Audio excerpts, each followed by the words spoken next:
On Route 70, a developer posted a demolition notice on the diner that had fed every rider for 20 years. 7 days on the clock. $47 in the till. By the last night, 100 engines blocked the marina gate with a purchase packet. Not a fight. Before we go any further, tell us in the comments, what time are you listening, and where on the map are you riding in from? The notice went up on a Tuesday morning while the coffee was still brewing. Grant Holbrook, 49. Marina redevelopment principal in a tailored wool coat, pressed the paper flat against the glass with the careful pride of a man hanging a gallery print. Black letters, county seal, a date 7 days out. He stepped back, checked the alignment, and smiled at his own reflection in the window, as if the building behind him were already a clean slab of future parking. Inside, Miss Dottie May wiped the same stretch of counters she had wiped for 31 years, and did not look up until a customer at the end booth cleared his throat. The paper was backward from her side of the glass, but she could read demolition well enough. She set the cloth down, poured a fresh pot, and counted the till because that was what her hands knew how to do when the world decided to rearrange itself without asking. $47 and change. The breakfast rush had not yet started. Out on the marina lot, the morning light hit the chrome of 2 parked bikes hard enough to throw white coins across the asphalt.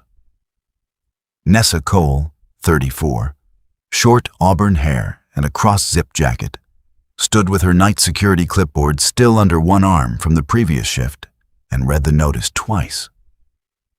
She did not tear it down. She photographed it, time-stamped, and texted the image to Reaper Ray with 3 words and no punctuation. He posted it. Dottie's diner sat between the Route 70 shoulder and the Riverside Marina like a stubborn tooth that refused to come out. Red booths, a chrome napkin dispenser polished soft by 1,000 thumbs, a framed photograph by the coffee machine of a man everyone still called Keys. Walt Marlowe, late cook, early friend of the Iron Wolves, the one who first turned a handshake about night security into real paper 10 winters back. The photograph was crooked. Dottie never straightened it. At 10 each night, Nessa signed the security rota on a clipboard hung by the back door. The club worked the marina lot under a contract most of the town had forgotten existed.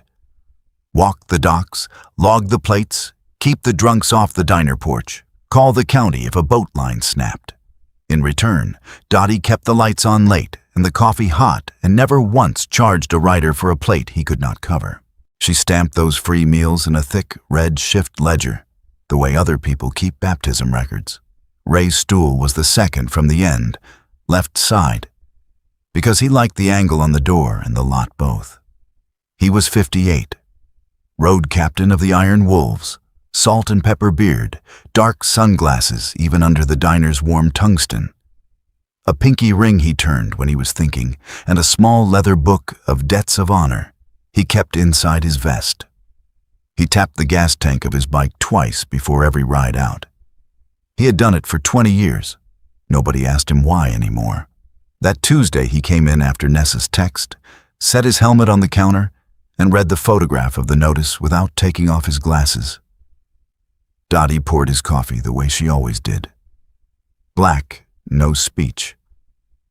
He opened the red ledger without asking permission, because the ledger had always been half club property and everything but the law, and he ran a thumb down a winter page crowded with red free meal stamps.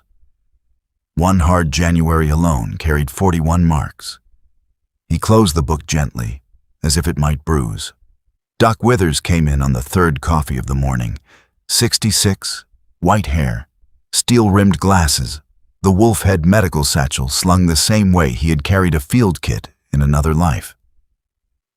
He looked at the notice on the glass, then at Dottie, then at the photograph of Keys. He said the marina lights looked wrong on the glass today, and Dottie told him the lights were the same, and the glass was what had changed. Doc nodded once, the way men nod when they have already begun a different calculation in their heads. Tank Alvarez took the corner stool without being invited. 52, heavy boots, denim and leather. A man who counted engines before he spoke. He read the notice from his seat by squinting at the reverse letters and then got up, walked outside, and read it properly with his arms folded. When he came back in, he said, flat, that anybody who called a building full of free plates and night coffee scrap was welcome to say it to his face. Dottie told him to sit down and eat before the eggs went cold. He sat. He did not stop watching the glass. By noon, a contractor's truck idled in the marina lot with a magnetic sign that promised fast demo/clean site. A young man in a hard hat leaned in the diner doorway and asked Dottie, loud enough for the booths to hear, whether she needed help boxing up the sugar packets or if the bulldozer could just sort the leftovers. Two regulars laughed the short laugh people use when they are not sure which side of a joke they are on. Tank stood up. He did not raise his voice. He set his fork down with care, walked to the doorway, and filled it. The hard hat took half a step back into better light and found himself looking at a chest and a patch and a pair of eyes that had already decided the conversation was over. Tank said the sugar packets were fine where they were. He said the coffee was fine too. He said if the young man had a paper that let him stand in this doorway, he should produce it, and if he did not, he should go count his own truck. The hard hat left. The two regulars found a sudden interest in their hash browns. Holbrook arrived mid-afternoon with a folder and the soft voice of a man who had practiced sounding reasonable in mirrors. He told Dottie the marina's redevelopment would bring seasonal jobs, a fuel dock, a better tax base. He told her the diner lease had been a kindness the old owner extended too long. He told her progress was not personal. Dottie listened with both hands on the counter and asked him, when he finished, whether Progress planned to stamp free meals for wet riders at 2 a.m. Holbrook smiled as if she had told a charming rural joke and said the new site plan did not include a diner. Ray heard that last line from the end of the counter and wrote it down on a napkin in block letters. He did not interrupt. He had learned that men like Holbrook loved an audience more than an argument, and Ray was not in the business of giving free stages. When Holbrook left, Ray folded the napkin into his Debts of Honor book on a fresh page titled in pencil, Diner, Route 70. Under it, he wrote the date, the 7-day clock, and one sentence. He called the plates scrap. That evening, the CB along Highway 70 carried a short, unheeded message from Ray's saddlebag radio. Not a call for trouble. A call for eyes. Who had eaten free at Dottie's when the weather turned? Who had signed a night security sheet on her clipboard? Who could stand in a marina lot by the end of the week with paper in hand and nothing thrown? The answers came back in ones and twos through the static, rider to rider, chapter to chapter. The way a river gathers from small creeks nobody bothers to name until the water is already deep. On Thursday, Holbrook accelerated. A courier delivered a letter to Dottie's back door at dusk, stating that after-hours access to the marina office was suspended pending sale, and that any person found on marina grounds outside posted business hours without new written authorization would be treated as a trespasser. The letter used the word courtesy 3 times. It felt like a hand on the back of the neck. Dottie stood in the alley behind the diner with the letter shaking once in her fingers before she made it stop. She was 62 years old, down to $47 that morning and less now after the produce run, with a building that still smelled like Keyes's onions and a red ledger that held 20 years of other people's hard winters. For one long minute, she considered calling Holbrook's office and asking what a quiet exit would cost her in dignity she could still spend. Then she folded the letter, put it in the ledger, and went back inside to pour coffee for the 2 riders who had just come in wet from the river road. Ray opened the Debts of Honor book at the diner counter under the low light and wrote a second line under diner. Route 70, locked out after hours. He turned the pinky ring once. He told Nessa to keep signing the old clipboard at 10 whether the marina liked it or not, because a contract did not vanish because a man in a wool coat preferred it vanished.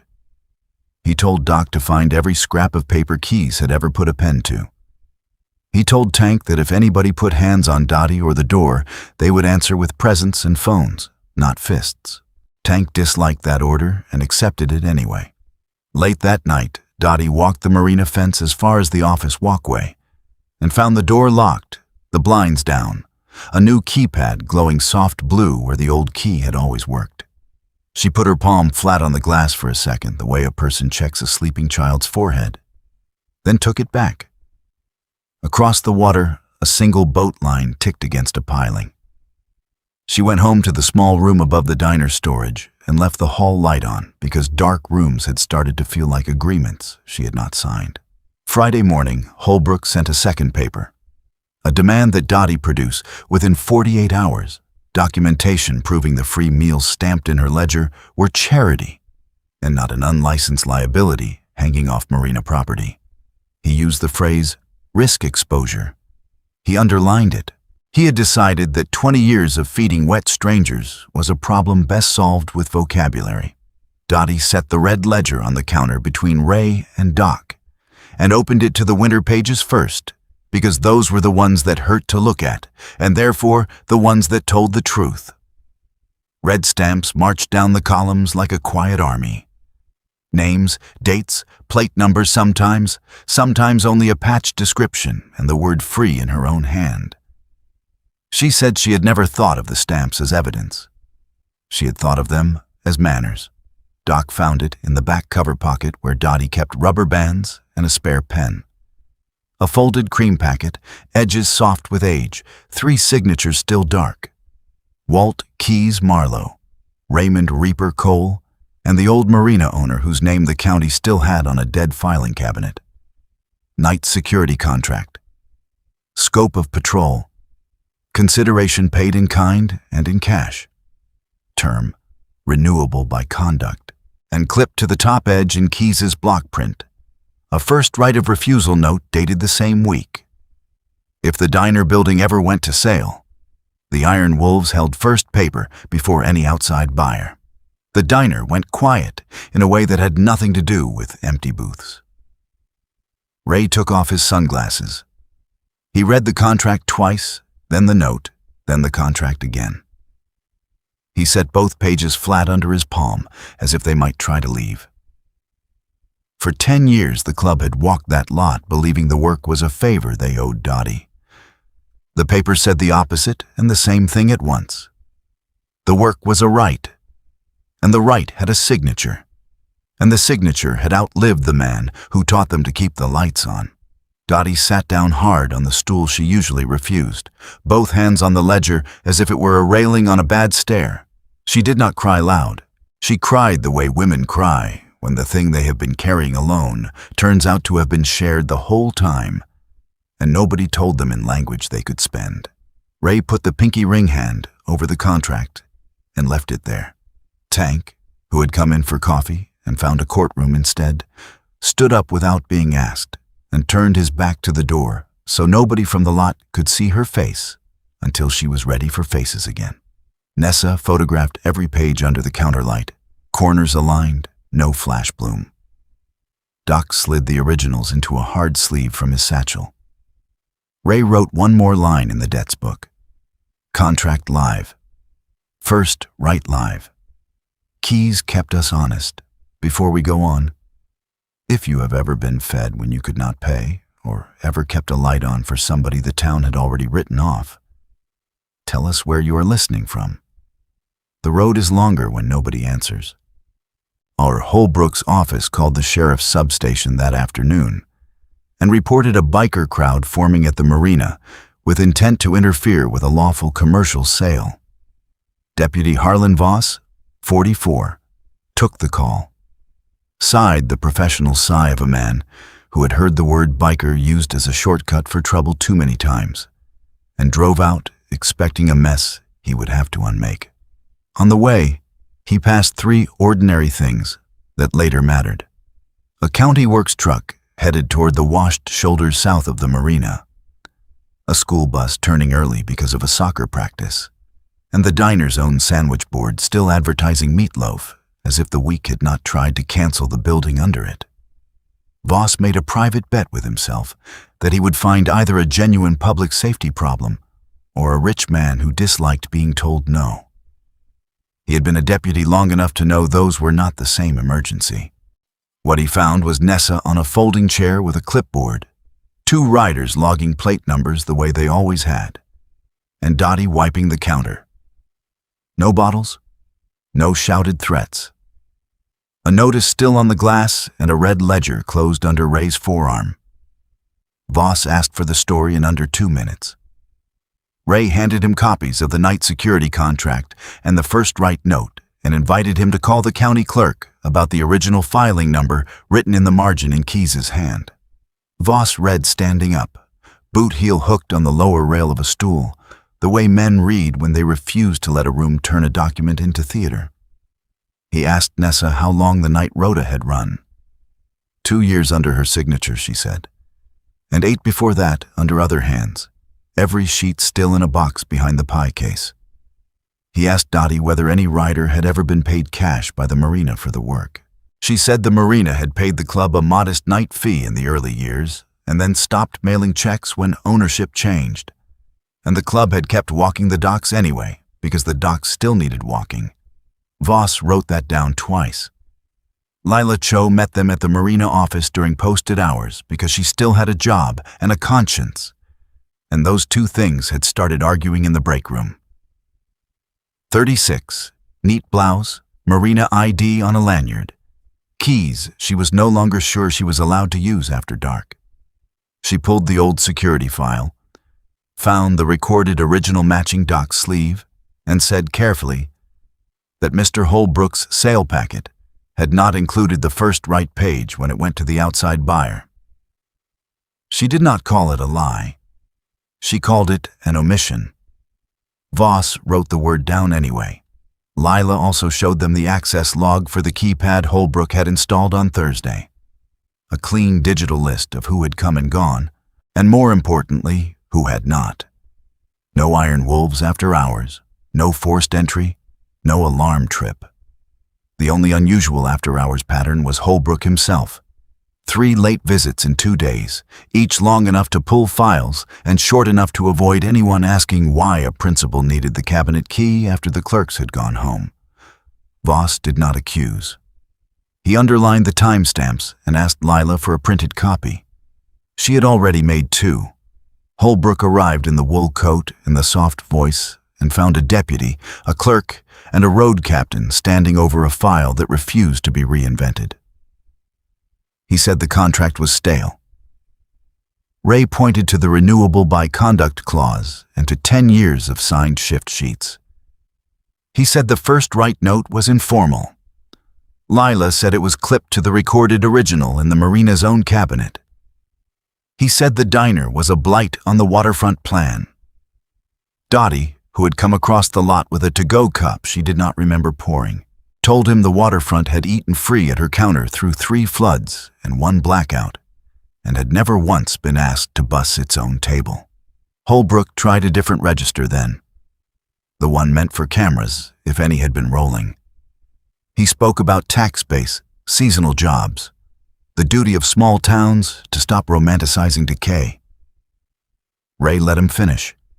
Then Ray asked, mild as weather, whether the duty of small towns also included honoring recorded contracts, or only the ones that fit a site plan.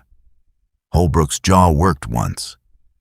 Tank, who had remained by the door counting exits out of old habit, smiled without teeth. Doc checked his watch as if boredom itself were a medical condition he was prepared to treat. Voss closed his notebook. He told Holbrook that a commercial disagreement was not a riot, and that if the Iron Wolves assembled on the access road with a purchase interest and a live security contract, he would rather see paper than broken glass. He told Ray that if so much as a bottle hit the asphalt, the escort conversation was over. Ray said there would be no bottle. He said it the way he said most true things.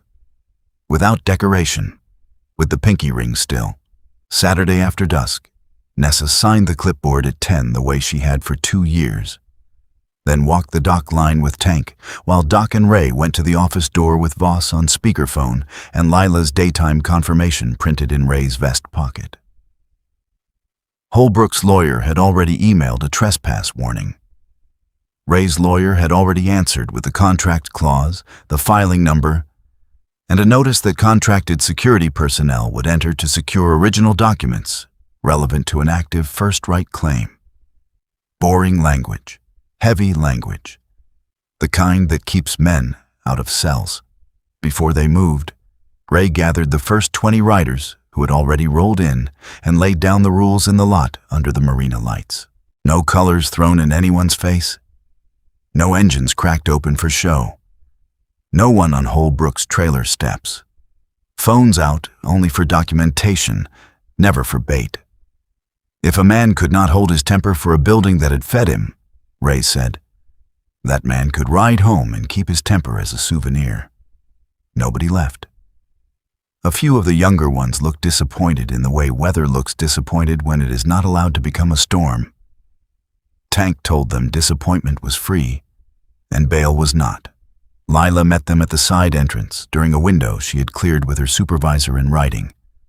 Secure original documents, inventory, no removal without receipt. She unlocked the door with a hand that only shook once. The marina office smelled of toner and river damp. The safe stood against the back wall, older than Holbrook's coat, dial worn bright where the years of thumbs had turned it. Holbrook tried the trespass frame one more time from the parking lot. Phone up. Voice raised just enough for a future recording.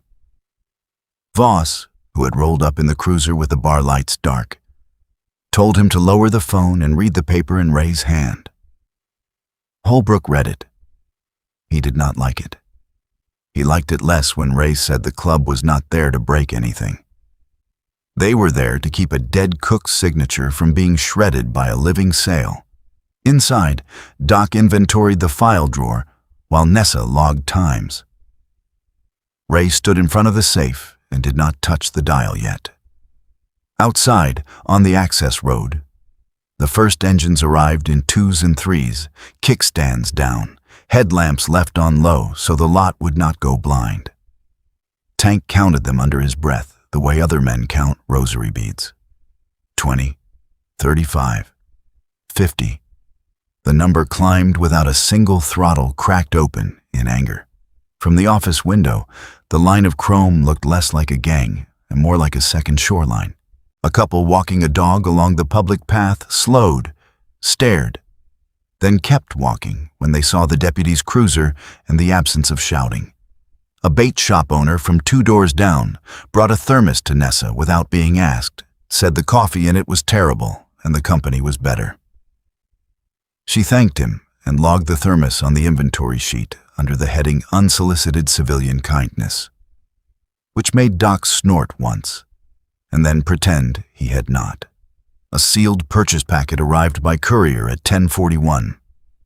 Club counsel, cash instruments, a draft offer that kept Dottie's name on the sign and converted the booth into a standing waypoint. Ray set the packet on the desk beside the safe and left it unopened. He said out loud, for Lila and for the phone Voss still had connected, that nobody in that room would open a sale document in the dark like thieves. They would open the safe for the original contract first. The packet could wait for Light and for Dottie and for a table that still smelled like coffee. By 11, the access road held 100 engines in a line that did not block the public launch ramp and did not touch Holbrook's posted demolition staging zone. Headlights made a low second horizon along the river. No music, no chanting, kickstands and cooling ticks and the occasional radio hiss. Presents, arranged like furniture. Holbrook watched from the glass of his leased sales trailer with the wool coat still on and the soft voice gone. He had called for a crowd problem and received a formation. He had called for trespass and received a contract. He had called the diner scrap and was looking at 100 people who had eaten free at its counter and come back carrying paper instead of bricks. There was no fist for him to photograph. There was only arithmetic, parked neatly under the law. Inside the office, Ray put his hand on the safe dial. The metal was cold. Lila read the combination from the sealed envelope the old owner had left in the security file, a fact Holbrook's packet had also failed to feature. Ray turned the dial with the same care he used on a throttle in black ice. The bolts drew back. He did not open the door wide for the room. He opened it enough to see the cream edge of the recorded original nested where Keyes had always said originals belonged, out of weather, out of argument, out of the mouths of men who preferred progress to signatures. He left the safe door ajar. He left the purchase packet sealed on the desk. He stepped to the window, so Dottie, who had come across the lot in her apron with a red ledger hugged to her chest, could see his face when he spoke. He told her the original was there. He told her the first right note was there. He told her 100 riders were on the access road with a buy offer that would not strip her name off the sign. Then he stopped, because the next sentence belonged to a morning and a lawyer and a part of the story that would not be finished in the dark. Dottie looked from Ray's hand on the safe to the line of headlamps and back again. She did not ask him to open the packet. She asked him very quietly whether Keyes would have hated all this fuss. Ray said Keyes would have hated the notice on the glass more. Outside, Tank raised one arm. 100 engines stayed idling in a low, even register that was not a threat and not a parade. Only the sound a family makes when it has arrived early and is willing to wait. Before anyone opened the safe the rest of the way, the road answered first. Holbrook's demolition crew, scheduled to stage at dawn, found their access lane full of lawful chrome and a deputy who suggested they come back when the paper was sorted. They left without a speech. Holbrook left without one too, coat collar up, phone dark in his pocket for once. The safe stayed cracked. The packet stayed sealed.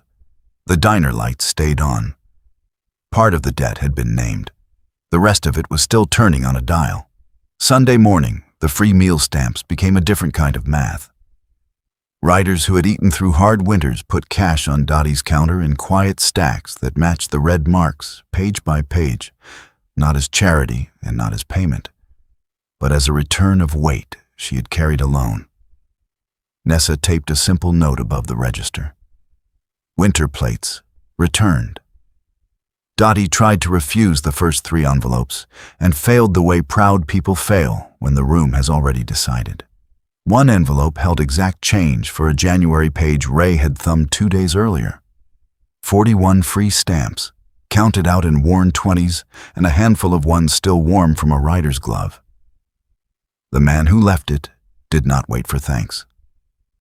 He nodded at the crooked photograph of Keyes, tapped the counter twice the way Ray tapped a tank, and rode out before the eggs on his plate had finished steaming.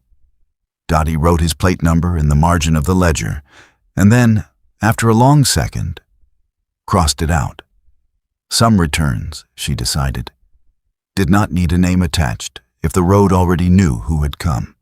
Tank fixed the neon D that had flickered for 2 years, standing on a milk crate with a wiring diagram Doc printed from a phone. Bare-shouldered and silent, he treated the letter like a bone that had to set clean. When it lit steady for the first time since the spring floods, the early booths clapped once and then went back to their eggs because that was how the diner preferred its miracles. Small, practical, already cooling on the plate. While the neon warmed, Nessa walked the lot with a shopping list written on the back of a shift sheet. Bread, eggs, coffee in the big cans Dottie bought when the budget allowed, a case of the cheap creamer the long-haul men preferred because it lasted. She paid from a club envelope Ray had labeled Tier 1. Food in the same block hand he used for debts. The clerk at the all-night market asked if they were catering a funeral. Nessa said they were restocking a kitchen that had been feeding other people's funerals for free for 20 years. The clerk bagged the bread carefully after that. Doc restocked the first aid tin under the counter and left a proper blood pressure cuff beside it with a note in block print. For the ones who come in, shaking. He checked on Dottie the way he checked on riders after long cold runs. Pulse of the room, color in the face, whether the hands still poured steady. They did. Mostly. He made her sit for 5 minutes with a glass of water and refused to take the empty glass back until she had finished it. She called him a bully. He called her a patient. They settled on coffee. Midday brought a quiet procession that never announced itself as one. Riders came in pairs, left small envelopes, tightened a loose hinge on the screen door, replaced a burned-out bulb over the back step. One younger patch holder spent 40 minutes under the sink with a wrench because the drip had been counting seconds louder than the clock. When Dottie tried to tip him a pie he had not ordered, he asked instead whether he could take a photograph of the red ledger's cover for his own chapter board. Not the pages, never the pages. Only the cover that had held a highway together. She said yes. He took the picture like a man photographing a flag. Ray did not open the purchase packet on Sunday either. He set a meeting for Monday with club council, marina council, and Dottie at a table that was hers. He wrote in the debts book, Tier 1 begun. Safe holds. Engines held. He tapped the gas tank twice before he rode the access road at dusk, just to hear the empty asphalt answer. Then turned back because the stool at the counter still needed a body in it and the coffee was still hot. Before full dark, he walked Dottie through the simple version of Monday in words that did not try to sound like a lawyer. First right claim on the record. Original contract from the safe entered as exhibit. Purchase offer that kept her name on the sign and turned the second booth into a standing waypoint for any rider who needed light. Her job, he said, was to sit at her own table and say yes or no in her own time.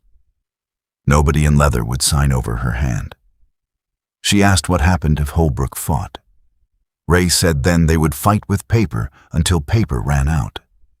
And after that, they would still be standing in the lot with their engines off and their hands empty of anything a camera could call a weapon.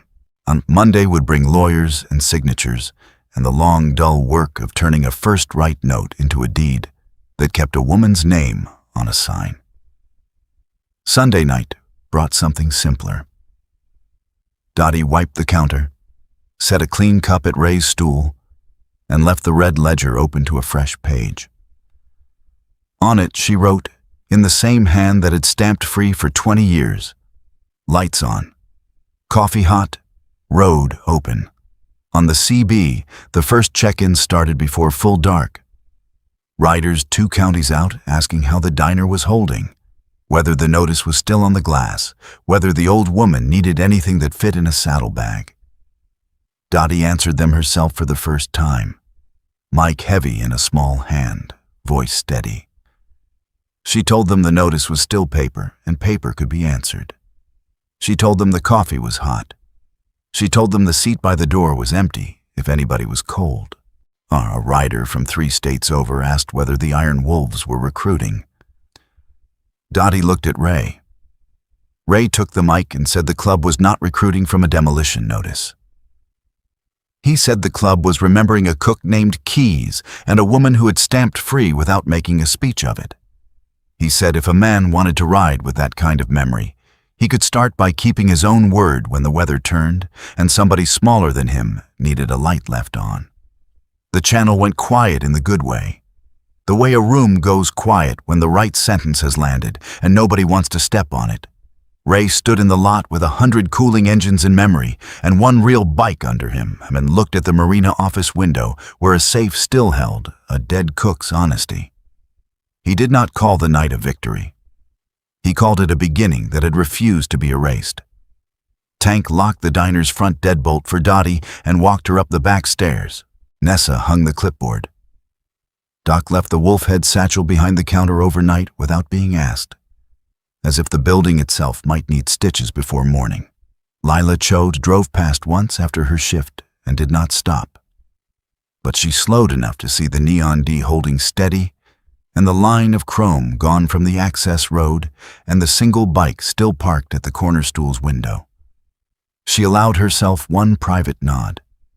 The kind you give a decision you are not yet ready to say out loud at work on Monday.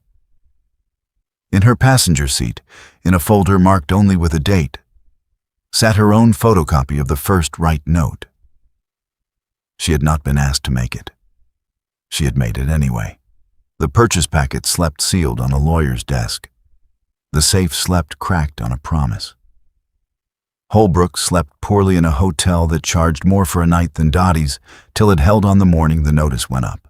And along Route 70 the word moved the way it always had. Not as rumor, as instruction. The diner still stands. The contract still lives. And if you ride this stretch after dark, you ride past a window where the light is not a decoration. In the small room above the storage, Dottie set the red ledger on the night table where a lamp still worked and a radio still found the weather. She did not open the demolition notice again. She opened the ledger to the page where Doc had found the contract and rested 2 fingers on the crease as if checking a pulse. Outside, the river made its old sound against the pilings. Inside, the buildings settled the way old buildings settle when they have been told, clearly, that they are not scrap. Miss Dottie May fed a highway that the maps called 70 and the riders called home. And when a developer tried to turn her counter into a clean slab of future parking, 100 iron wolves brought paper, presents, and a purchase that would not steal her name. The safe is not finished opening. The packet is not finished speaking. If you rode any part of this road with us tonight, do one small thing before you go. Tell us in the comments the name of a place that fed you when you were wet, broke, or both. And tell us what time it is where you are listening from right now. Keep the lights on. Keep the coffee hot. And keep the road open for family. This video is a dramatized work of fiction created with the assistance of artificial intelligence.